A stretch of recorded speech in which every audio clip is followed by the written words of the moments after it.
میں آج زد پہ ہوں اگر تو خوش گما نہ ہو، یعنی آج رخ میری طرف ہے ہوا کا تو ہنسنا، تو خوش نہ ہو۔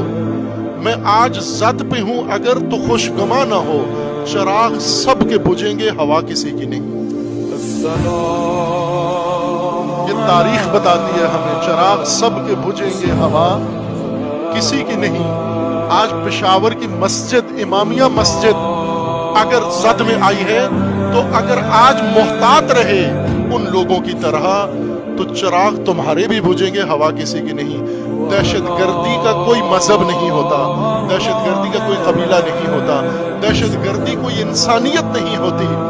اگر آج ایک مسجد گری ہے، جلی ہے اور اس میں یہ واقعہ ہوا ہے تو پاکستان کی تاریخ بتاتی ہے کہ چرچ بھی جلایا گیا ہے، مندر بھی گرایا گیا ہے، ٹیمپل کی بھی حرمتی کی گئی ہے، اور ہر طبقہ، پھر دیوبندی بھی قتل ہوا، اہل حدیث بھی قتل ہوا، بریلوی بھی قتل ہوا، مشائخ بھی قتل ہوئے، درباروں کی بھی حرمتی، مزاروں کی بھی حرمتی ہوئی۔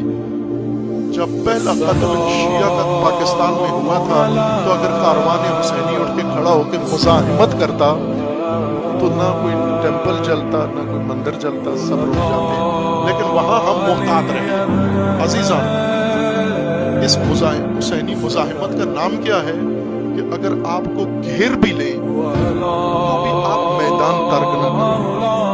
کربلا بھی حسین علیہ السلام کی گردن کٹتی ہے تو زینب اولیاء وہیں سے قیام کرتی ہے اور وہیں سے میدان میں آتی ہے، اور وہ مرحلہ جو کربلا میں ہوتا ہے وہ اگلا مرحلہ وہ بی بی آگے بڑھا دیتی ہے۔ عزیزان،